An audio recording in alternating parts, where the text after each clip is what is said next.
In 1959, the US was about to get very lucky. Computers at the time were becoming a thing, but they kind of looked like this.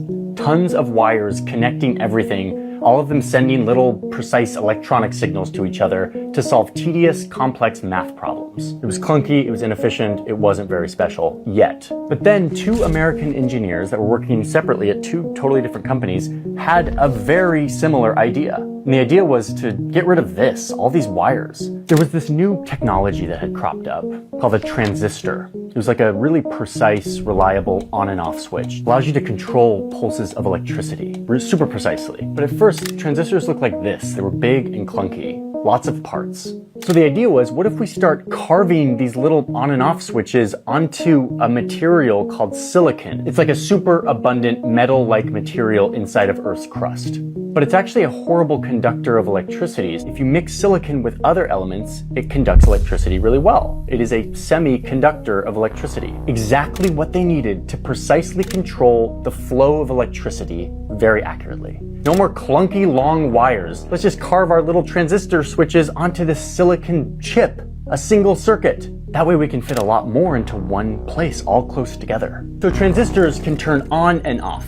And they send a signal that results in one of two things, a 1 or a 0 when it gets to the other side. Super boring and useless if you just have one little transistor sending a 1 or a 0. But if you have 1,000 of these switches, all sending little signals in the right order, suddenly you have something that kind of resembles a little brain, firing signals in a coordinated system that can actually solve logical mathematical problems and literally remember things. This is kind of how our brain works. It's pulses. Lots of pulses. And now we're talking about computing. This is how computers work. The more pulses of electricity you can control, the more you can do with technology. And suddenly, there's a new gold rush in the United States. But the gold is now silicon, and the rush is to put as many of these little switches onto that silicon chip as possible so that we can make our technology do more and more sophisticated stuff. US military and NASA are first in line to get their hands on these new chips. They dream of using them for more sophisticated weapons or going to the moon. Chips were becoming a currency for national power. Every year, US companies crammed more and more transistors onto this little piece of silicon. More calculations per second. More and more companies are now cropping up to make dreams come true with their new magical microchips. Lots of this action was happening right here in Central California, in a valley that would soon take on the name of the material that enabled all this magic to happen. By the mid-1980s, they were carving nearly 300,000 little on and off switches onto a piece of silicon. Oh, and look, it's Steve Jobs and Bill Gates. They're using these more sophisticated silicon chips to change the course of history. Home computing, color televisions, more advanced satellites, and smaller electronic devices of all kinds. There's a revolution happening. And over the next 30 years, the number of transistors that they can fit onto a piece of silicon starts to become ridiculous. And it's like the 90s, and these things are getting faster and smaller, and now humans have computers in their homes that are more advanced than the ones that were used to land on the moon. And look, it's even smaller now. It fits in your pocket. None of this is possible without these little magical brains made of silicon. Okay, but then a problem arises, and it has to do with these. These look like just factories where they make microchips, right? No, these are not just factories. We have a special name for these. They're called fabs, and they are a central part of this story. Because listen, cramming tens of millions of transistors onto a piece of metal-like substance from the Earth is hard to begin with. But as the number of transistors continues to double and double and double, making them becomes incredibly complicated. I mean, look at these operations. This is inside of a fab, and the reason why it looks like they're doing open heart surgery here is because even a single speck of dust that gets into this fab and onto one of these chips can totally ruin it. So yeah, it was American companies who are designing and making chips, but every year they have to spend more and more on these tedious fabs, these factories on steroids. They're getting really spendy, like billions of dollars spendy. Meanwhile, an ocean away, you've got a couple of economic miracles happening in all of these countries in East Asia that are rapidly developing. And they want in on this microchip gold rush. One of these countries is Japan, where a bunch of new tech companies were getting really good at making chips. And they could make them and sell them for way cheaper than the US. So the US is hating this. They're kind of freaking out that Japan is getting in on all the chip gold rush. They gotta do something about it. So it's 1987 and the US government basically says, no more Japanese chips. they put a 100% tax on Japanese chips coming into the US, which, not surprisingly, just crushes Japan's chip industry. Too bad, so sad, Japan, said the president at the time, who was... Wait, what the hell? Ronald Reagan? The prophet of free markets and free trade? What's going on here? Turns out that chips are really important. So important, in fact, that Mr. Free Market Economics abandoned his principles to protect American chips. This is a theme. We're gonna see a lot more of it. Okay, so let's move on. Meanwhile, another Asian economic miracle country is growing super fast and wants to get in on this. But they also are looking over at Japan and they're like, we don't want the US to squash us for trying to compete with them. So if we can't beat them, let's join them. At the time, a bunch of engineers in Taiwan were actually leaving Taiwan to go to the US, to go to university there, and then to actually work for US companies in the cutting-edge microchip economy. Texas Instruments, Intel. So the first thing the Taiwanese government does is lure them back. They guarantee them jobs, they pay for their travel costs, they give them tax breaks to create companies. Their goal is to create a Silicon Valley in Taiwan, and it totally works. It's like a reverse brain drain. Thousands of engineers return to Taiwan to start companies and to help build the microchip industry in Taiwan. And one of those engineers is the one who actually changed the game. It's this guy named Morris Chang. He had the best idea of all of them. He had seen that American chip makers were hating how much money they had to invest in these fabs, these really complicated factories to make microchips. His idea was, instead of trying to compete with the United States in the chip industry and get crushed like Japan did, let's become their friend. Let's solve their problem. We won't design chips, we won't make devices, we won't make the software, we will just make the chips themselves. We will become the masters of fabs, the tedious, expensive job of getting more and more transistors onto a piece of silicon. So he starts a company called Taiwan Semiconductor Manufacturing Company, TSMC, and the government of Taiwan is super into it. Because now they can get in on the chip gold rush, and instead of pissing off the United States, they actually will solve the US's problem. And, crucially, make the US reliant on them. So now they have protection, a silicon shield to protect them from their big aggressive neighbor. The government gave nearly half of the startup costs to Morris Chang to start this new venture. They connected him to venture capital, and according to Chang himself, the Prime Minister of Taiwan even called a super rich Taiwanese investor to force him to invest in TSMC. TSMC was basically a state-owned company from the beginning. So yeah, Taiwan's now in the game, and semiconductors are now becoming a geopolitical bargaining chip. I kind of regret it. Sorry.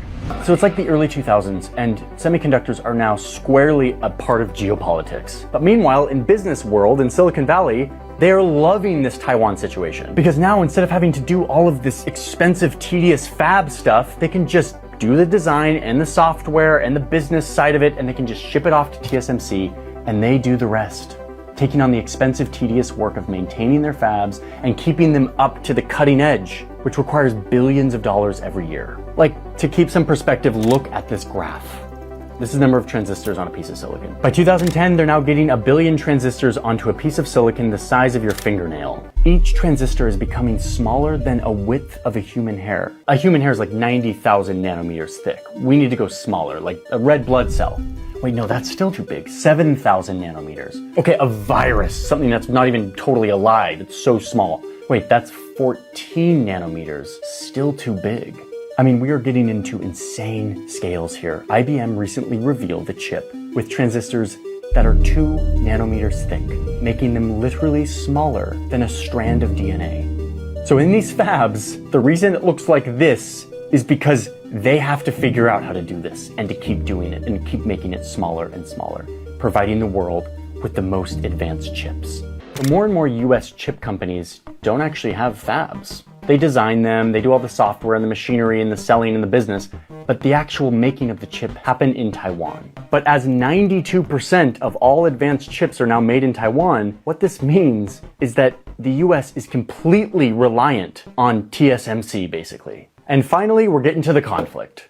This is where China becomes really important. Because China, the most populous country, is suddenly very rich, and they want new tech too. So they become actually a giant customer of all these chips, buying 40% of all the chips in the world, meaning that they are now reliant on the US, who is reliant on Taiwan, to design and make their chips. So let's look at the modern chip industry as it all comes together, which is going to set the stage for how this conflict is playing out today. The US is the one that manufactures the machines, the software, and the designs. Japan makes metals and chemicals for chips. The Netherlands makes this crazy UV laser machine that is used to carve the chips. And Taiwan, crucially, does the expensive, tedious job of actually making the chip. Almost all of the most advanced chips in the world are made in Taiwan.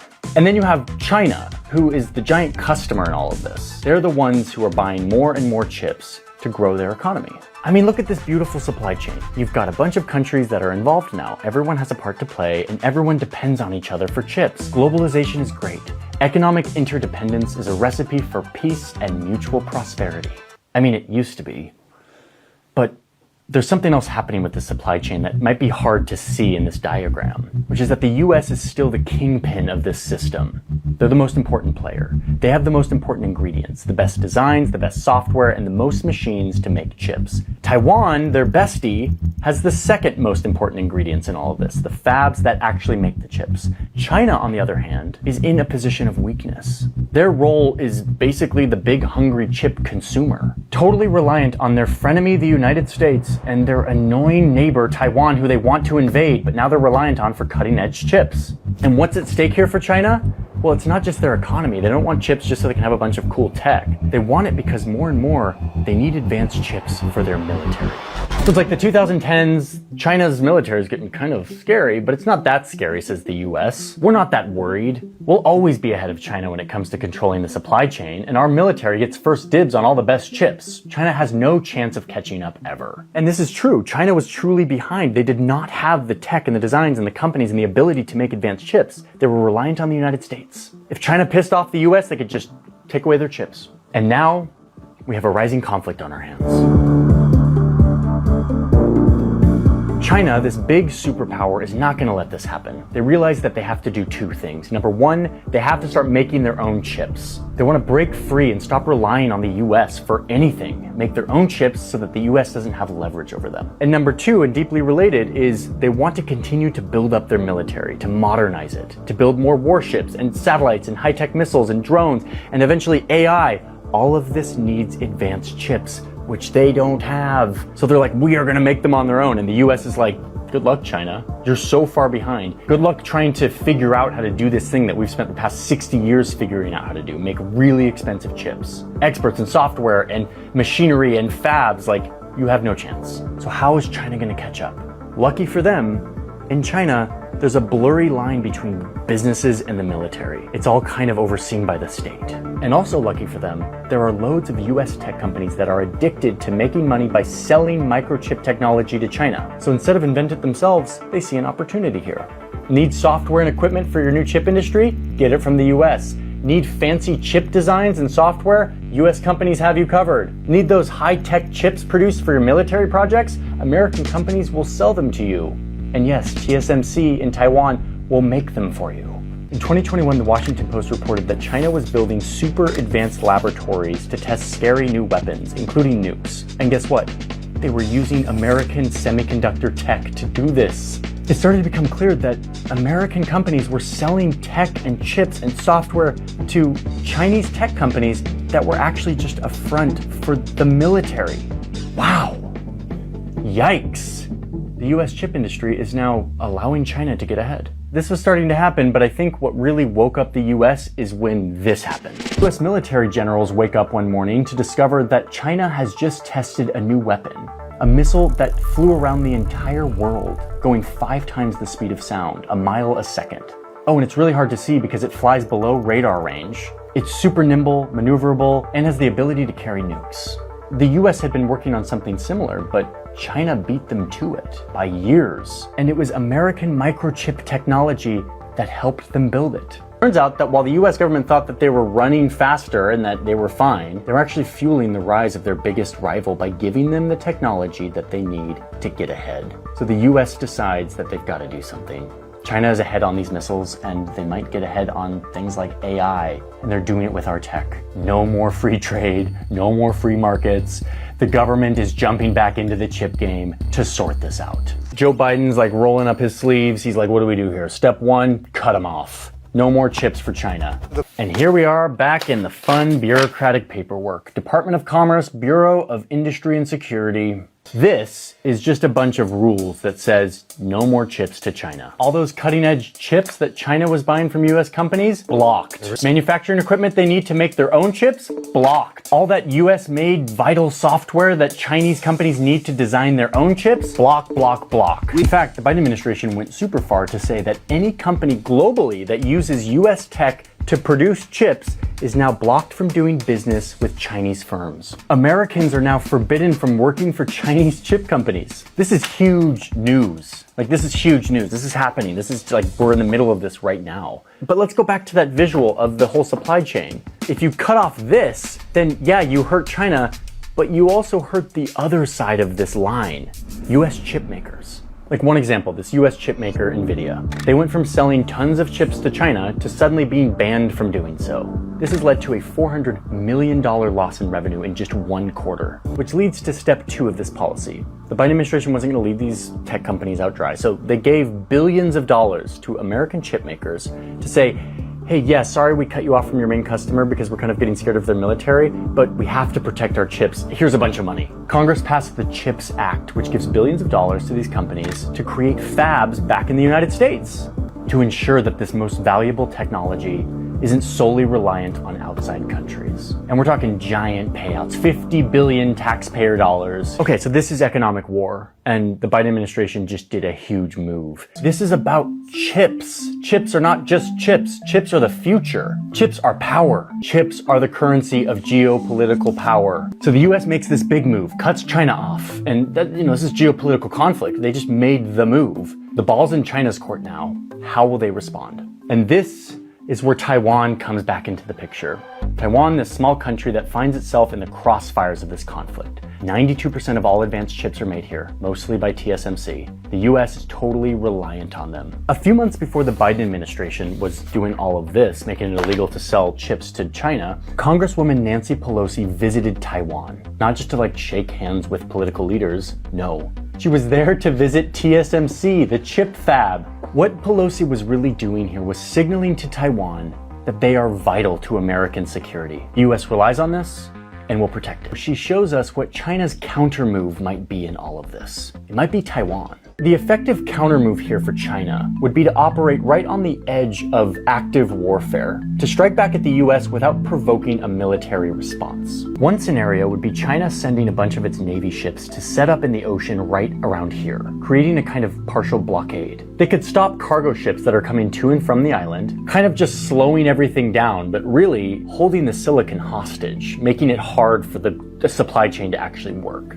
Like Biden forbidding American companies to sell chips to China, the blockade would be a way to strike at your nuclear-armed rival without going too far. We don't know what happens next, but one thing that feels clear to me is that Cold War vibes are back, as these two great powers with different ideologies about the world compete with each other. This fight over chips will continue. And this idea in international relations that I kind of took for granted, which is that globalization and interdependence is good and will lead to less conflict, it's being seriously challenged. Economic interdependence is being used as a weapon. That's what we're seeing here. The big mechanics of how this conflict is playing out is peculiar and is becoming a part of how conflict looks today. So even as this old school style war continues to rage in Ukraine, we're seeing an evolution of how conflict works in our world. Where once a lot of conflict revolved around natural resources like oil most recently, the currency of power, we've moved to an era where a magical piece of metal-like substance called silicon, pulsing ones and zeros, is kind of the new oil, the new currency of power,